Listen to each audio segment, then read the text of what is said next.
Hi students, this is Satyanarayana. I am going to teach you the physics, and already you have learned acid base lesson part 1. So I will continue with the part 2 of this lesson.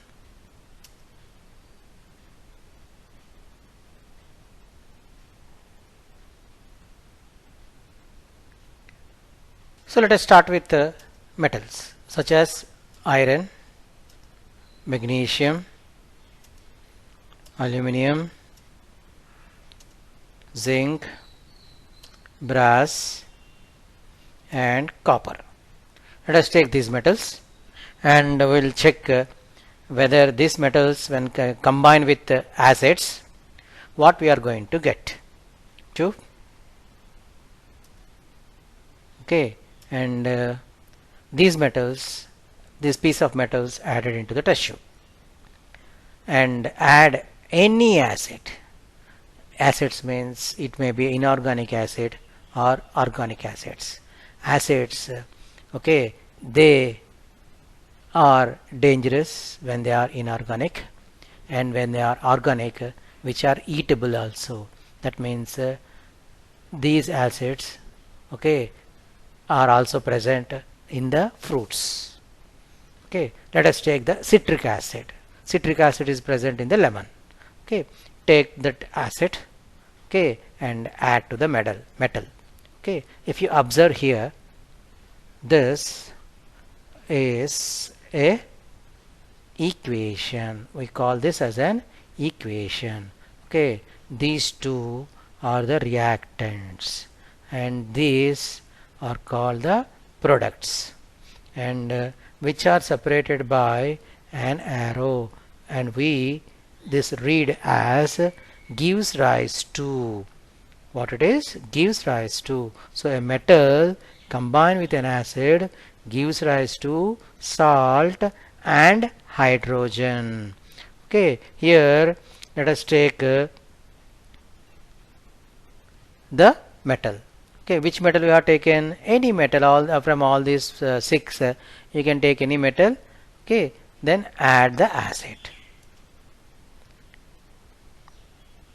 So normally we will take any acid. That means here we will take the lemon juice. What the lemon juice? It is a citric acid. Okay, and these metal piece, take it in a test tube and add the lemon juice, and you will observe the bubbles, of hydrogen gas. If you observe the test tube here, okay, then you can clearly see the bubbles.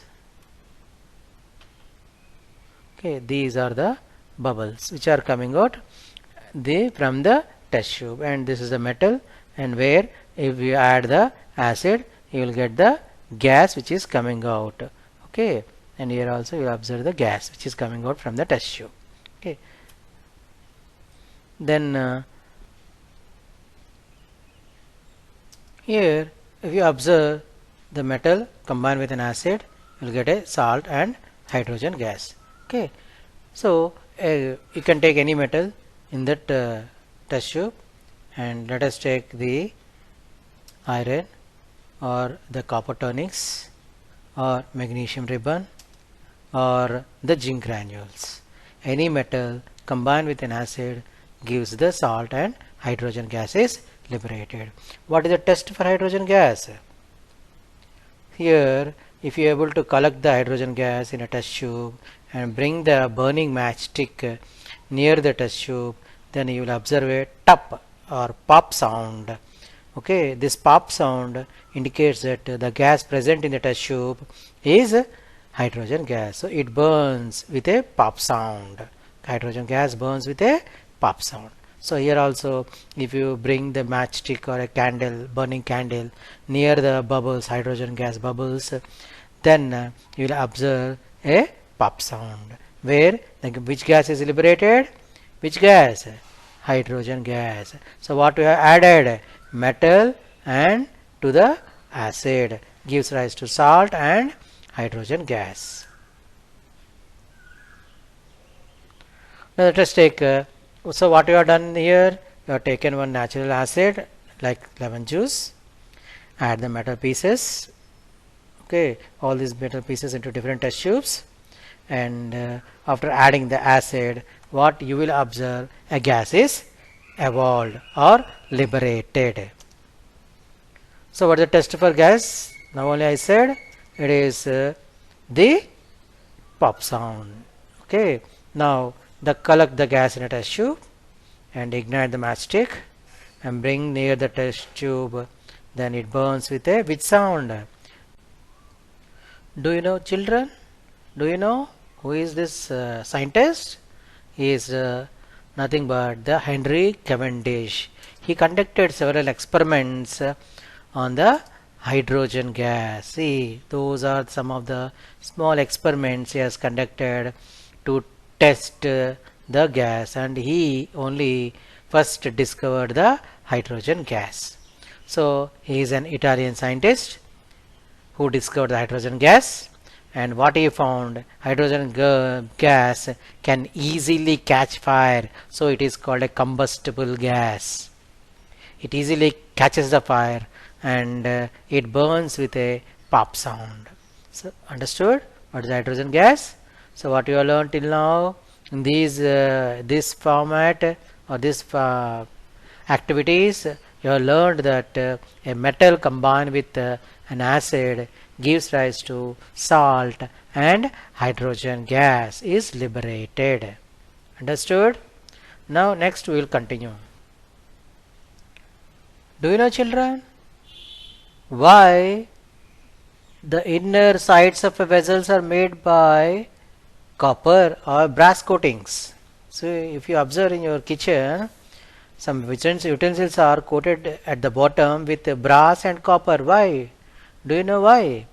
So let us see what will happen. Okay, if you take the copper and kept it in the water for several number of days, you will observe a green, bluish green, not only green, bluish green coating on the copper.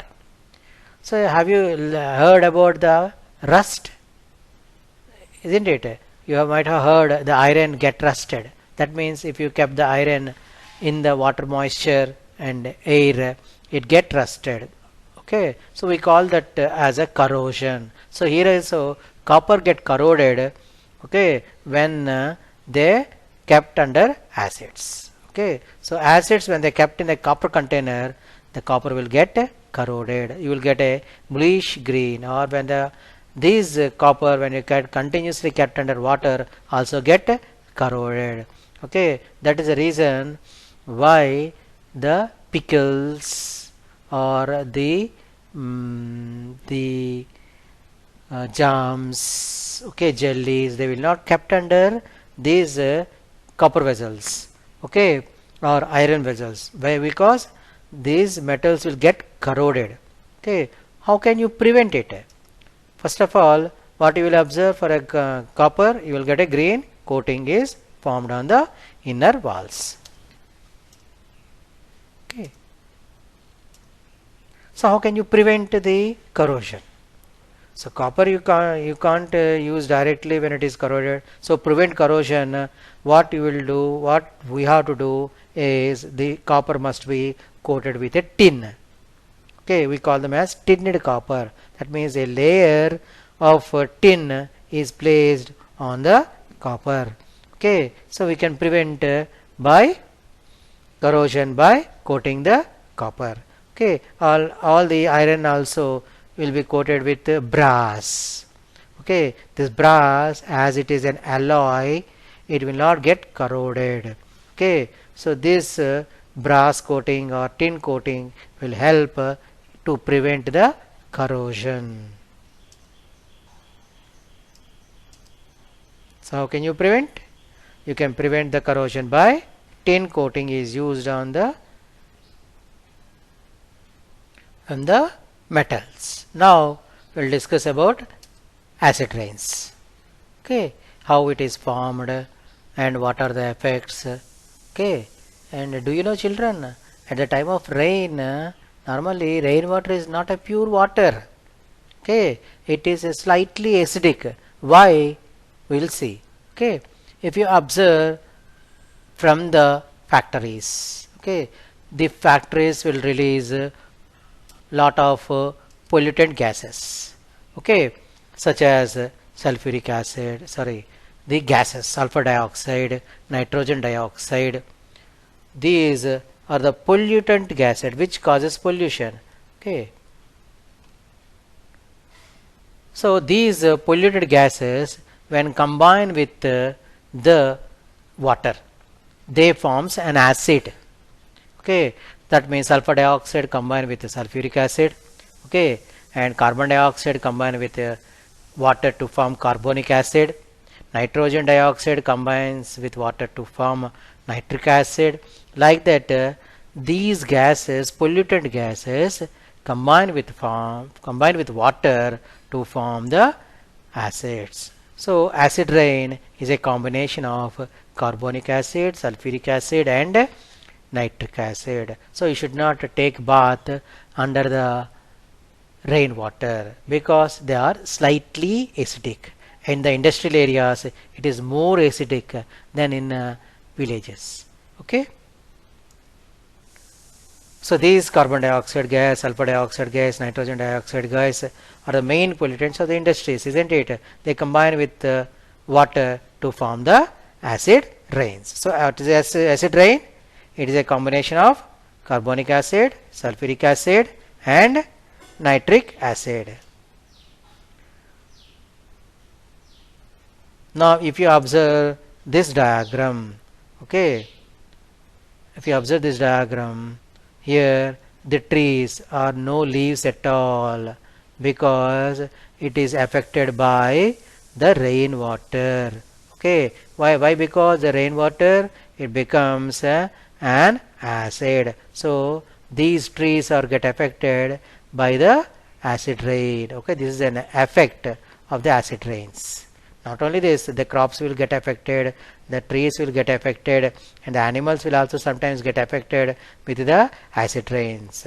So okay, it produces a soil pollution, isn't it? The soil will be get corroded, okay, or will be get spoiled. So coil and water also gets spoiled. So water pollution and soil pollution are the effects of the acid rains. So what are the effects?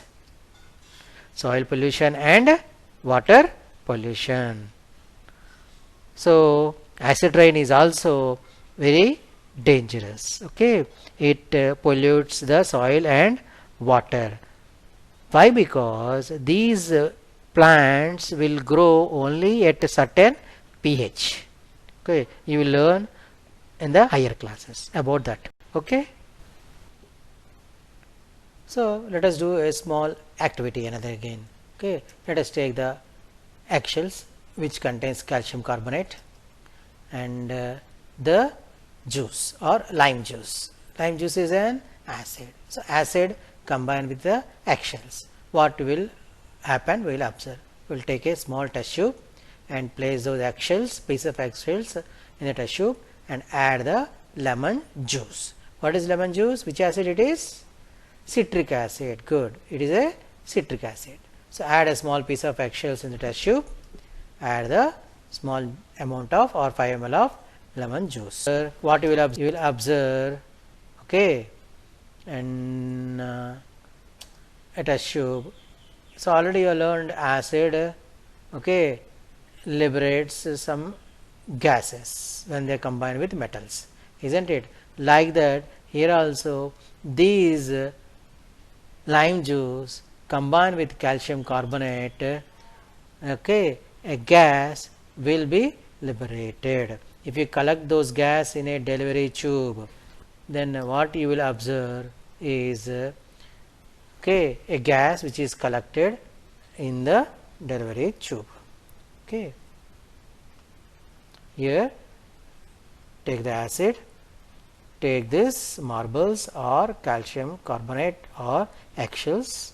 Eggshells or calcium carbonate or marbles all are same.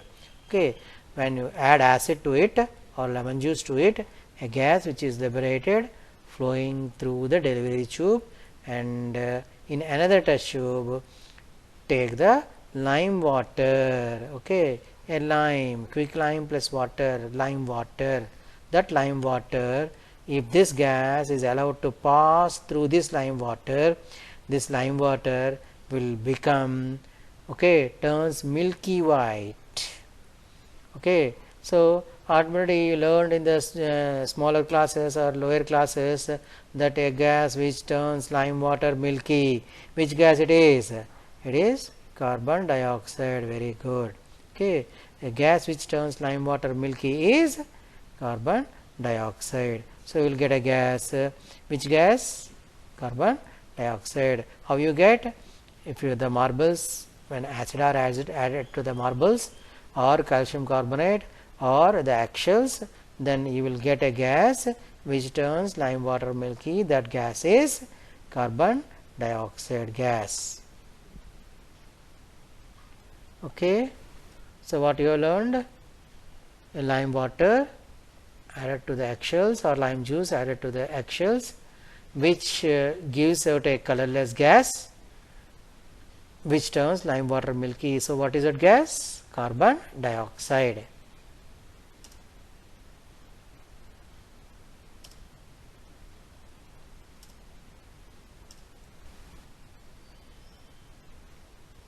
So what you have learned till now?